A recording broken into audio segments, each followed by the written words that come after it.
langkahku manut margine.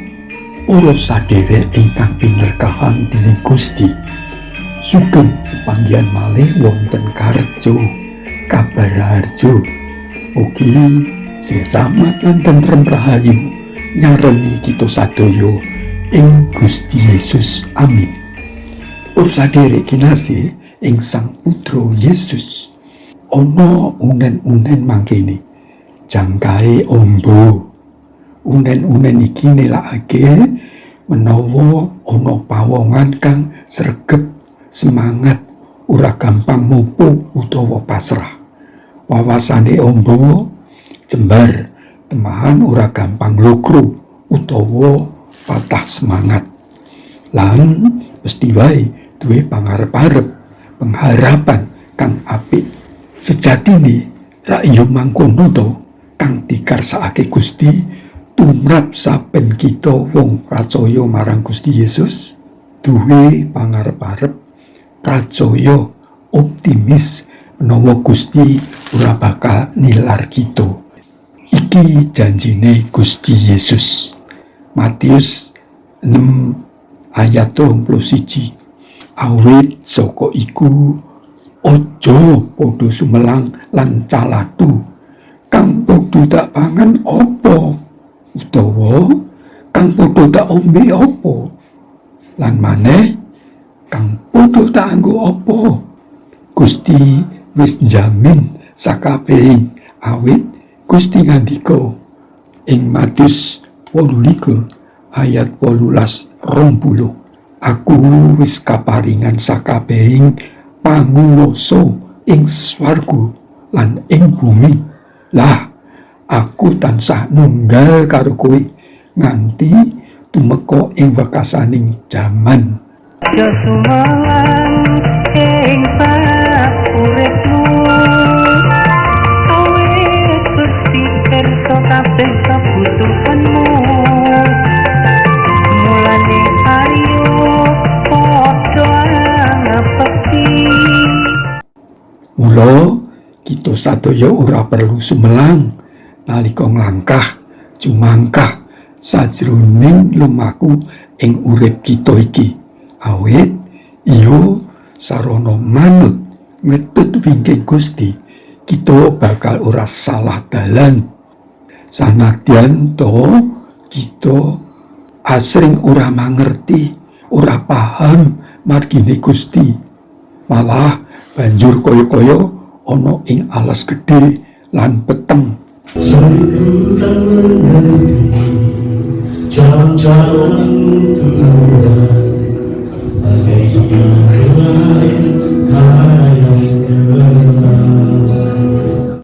Para sadherek kinasih ing Gusti, Daud nyerat ing Jabur Mazmur 18 ayat 33, Gusti Allah iyo panjenengane iku kang nyabuki aku kelawan karusan, kang ngeratakake dalanku. Jabur Mazmur 17 ayat 11. Sarta lampah kawula katuntuna wonten ing margi ingkang radin, margi saking wontenipun mengsah kawula. Kang banget mbungahake kita janjining Gusti ing Jabur Mazmur 91 ayat 11.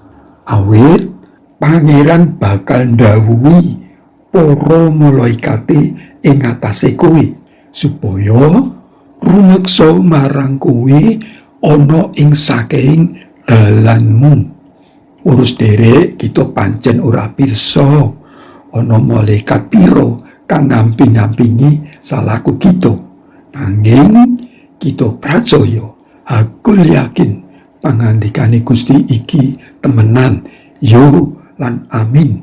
Anggere kita tansah celak rumaket marang Gusti ing patinan kita. Srana maos Alkitab, atur pandonga, atur pamuji, sanadyan to amung rengeng-rengeng utawa senandung.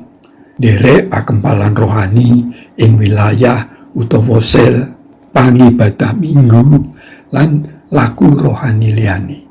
Jabur Mazmur 91 ayat 14 nyerat, sanyoto sarene rumaket marang ingsun, mulane bakal sun luari, bakal sun pageri santoso, awit wanu marang asmaning sun. Sumangga kita pirengaken pujian saka Bapak Siswanto lan putrane Elan warga pasamuan GKJ Kanaan kang isi supaya pasrah diwucal mangerti kabeh kang Gusti kersakake. Kiranya Roh Kudus selalu membimbing kita, kita senantiasa benar-benar firman Tuhan, sehingga kita mengerti apa yang Tuhan ingini dan kedatangan karya Tuhan yang tahan dalam hidup kita.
Sepenuh hati berharap